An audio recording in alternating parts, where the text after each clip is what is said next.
Well, hello, and I'm here having a wonderful chat with Annette Rose, whom I met on LinkedIn. Hi, Annette. I mean, how good is LinkedIn that, we've just been following each other and our posts and articles and everything. And just one day I thought, oh, Annette Rose, let me find out a bit more about you. And then you thought the same thing. Did. I absolutely did. Yeah, and Yeah. then here we are having a chat. And you know what's so interesting is because I work with professionals who are going through career transition, and they're going through a little bit of a wobble in their careers or in their lives because there's been change and they're not quite sure what they're going to be doing next. And so I help them to go through assessing what really makes them tick, what they want in their careers, so that they can take control and get their next job or transition into self-employment if that's what they prefer. But one thing that I've noticed is that a big concern, of course, is the finances when you're going through transition, because you don't know when the next paycheck's going to come. And for some people, their redundancy package might only tide them through for 12 weeks or less. For some, they Yes. have bigger packages and it's better. But when you're going through transition, for me, well, whether it's male or female, I work with both. But you specialize in helping women to take I control do. of their finances, don't they, Annette? I sure do. I sure do. Look, I think one of the reasons I was drawn to the posts that you put up and the things that you talk about is it is really aligned, because as women, that transition can often come when we're in our 40s or when we're in our 50s, and that change has been given to us, I'm going to say, as an opportunity to assess and to reassess where we're at. And I think that as you're looking at that, it is also a really perfect time to be reassessing where you're at financially. Yeah, because Yeah. sometimes some people haven't really thought about their super for many years because the employer's been putting it in every month, and they might think that they're better off or worse off than they actually are. But as soon as they're in transition and that regular paycheck and the regular contributions to super are not going in anymore, they have a little bit of a panic. What would your advice be for them? So my advice actually, and it's really interesting because I think, as I've said to you, my cause or my mission is to get women to take control. So wherever you are at, it is imperative that as women and as men too, that you do take control of your own financial security. Mm. And when you're in one of those transitions, the best thing that you can do is, like you are going through that process with Jane, is to take stock. So what I've done is I've actually developed, probably a little bit like yourself, I have a checklist that I take women through, which says, just in really simple terms, there's 16 questions, which are just a straightforward, do you know the answer to this or not? It's a smiley face or an unhappy face. It's a tick or it's a cross. And it's a really simple way to go through the A to Z of exactly where you're at financially. No better time than to do it as you're going through that transition, because you've got a windfall probably sitting in your hands. So, if you've been lucky enough to get a redundancy package, no matter how small or large that is, maximizing that windfall is really important.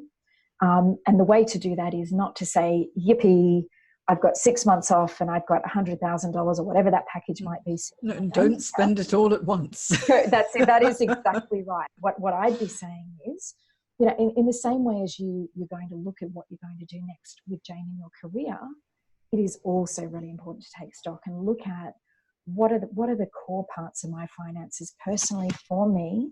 And this is why I focus on women, because as women, we often rely on other people. We rely on our partners, we rely on our employer, we rely on other people to take care of us. And I'm really passionate about saying, ladies, enough.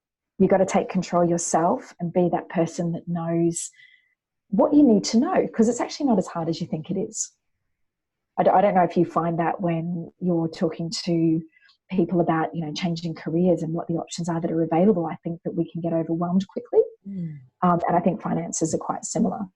Exactly. The thing is that if you've got a step-by-step process to follow, it makes everything less daunting as well, because you've got so many options. And when it comes to careers, you've got so many options of, like, what can I do next? Do I change industry? Do I change job function? Do I stay in the same? Do I make a small change? Do I make a big change? But with your finances and when it comes to investments and what you should do with it, there are so many providers out there. And with everything that's been going on within the financial services sector, people are quite wary now. It's like, who do I trust? You know, is it better just to have my money in cash? Or if I put that much in super, is something going to change if there's a change in government and I can't access, or, you know, what's going on? So what would be the most sensible thing for people to do if they think, okay, right now I want to start taking control of my money? Yes. So my strong advice to you is that if you're in a position where you don't know the things that you need to know, and when you look at all of those options, you find yourself going, oh my gosh, it's overwhelming. And you do that thing, which is you stick your head in the sand because it is too difficult. My advice is that you need to talk to someone. So that's where a money coach fits in. I do have people ask me all the time, so what's the difference between you and a financial advisor? So the difference between me and a financial advisor is that it's my job to educate and to help make it simple and more fun and less overwhelming. So all of the concepts around, go on, tell me. Yeah, no, because you focus on the money mindset a lot. That's too, exactly, because financial advisors right. don't do that. They just say, look, here are your options. This will be the best one for you. Whereas for you, it's sometimes, especially I think for women, they do have a block when it comes to money. And then they've got that self-limiting belief sitting on their shoulder, and it's like, oh, I can't do it. And so, and often it does come from childhood as well. So whatever those patterns are that we've learned, you know, which could be your dad always handled the money, the man always handled the money in the house, the woman didn't handle the big money decisions like investments. You do come into adulthood with blocks. It's astonishing. It is astonishing how I think it's those limiting beliefs. Yeah, I think it's probably more so now with, you know, like the baby boomer generation, which you know is my generation, because that's how I was brought up as well, you know, and so it was more like the male was the main breadwinner. But nowadays with the millennials, it's different, because you know the girls are much more in control from a very early age, and they have access to information, which we didn't. Well, I didn't when I was growing up, certainly. And so your target audience really are women from 35 upwards. Yes, that's exactly right.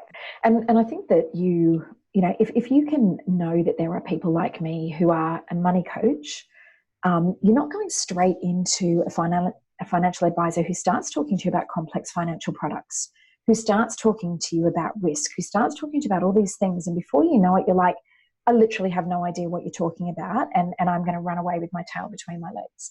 So my advice to women is, as you go through that transition, your career and how you're going to keep sustaining yourself, how you're going to achieve those goals and objectives, and also stand back and say, how can I get some information, or how can I get more educated about money so that I can now use this pivot point to take control of both things. I think it's a really neat, you know, kind of way to fit those two things together. You know, I wish people like you were around when I was 16, 17, 18. Yes. Because I reckon this really needs to be ingrained in people from a very early age. Otherwise, you do get stuck in a certain way of thinking. I reckon. And habits too, Jane. So I think where eventually I will move my message to the younger generation is the time before you have kids and the time before you have those responsibilities. That's when we need to learn to put as much money away as we can to get the power of compound interest, so that when we retire, we don't have to be worrying about this stuff that the women of your and my generation have to worry about now. You know, I read this book, fantastic book, called The Barefoot Investor. Amazing book. Which was incredible. It was so simple and so easy to follow through. And I bought a copy each for my daughters as well. Thinking, okay, time for you to read this, girls, and see. But you know what? And I think, I mean, women who are concerned certainly need someone like you, who's, you know, understanding and nice to work with. I think that's one of the most important things. It's a bit like, for me, I'm a career coach, but I'm warm and fuzzy. I like to get the job done, of course. So I practice tough love, but it's, me too. I like to be able to communicate with people where they're at that particular stage in their life, and it sounds like you do too. So I reckon, if I'm working with someone who's going through transition and they need to, you know, just have a think about their their money issues as they go through a transition, I'll recommend them have a chat with you. Yes? That would be awesome. Yeah. And in my work, when I come across women, as I do quite a lot, who are embarking on that transition, I'm going to be pointing them right at you. Yeah. I love it. This is warm and fuzzy, but tough love. Yeah, but you see, this is the beauty of LinkedIn, because, you know, I mean, honestly, we found out about each other on LinkedIn, and it's like, oh, there's some synergy, and it just goes to show how important it is to brand yourself on LinkedIn, so people know what you can do. Yeah. Absolutely right. Absolutely right. One thing I was going to say to you, which I thought was quite interesting, was that I think that you held a LinkedIn local in my neck of the woods, and I'm devastated that I didn't go to it. So did you hold a LinkedIn local in Cronulla? Yes, that was our very first one. I in can't the believe Veuve Clicquot lounge. Can't believe that I didn't know you then. So so because that's the part of the world that I'm also from, and you know, Veuve Clicquot speaks to my heart too. So. Veuve Clicquot So all I'm the way. looking out. We've got another LinkedIn Local Sydney at the Executive Centre at Barangaroo on the 27th of November. So do come along to that, because it would be nice to meet you face to face. Take the online, offline. Yes, offline. I love it. It's perfect. I will be there. It's going in my diary. Thank you. Well, it was so lovely to have a chat with you, and I hope this has been useful for those who are watching too. So we'll talk to you again soon, Annette. Thanks, Jane. Bye.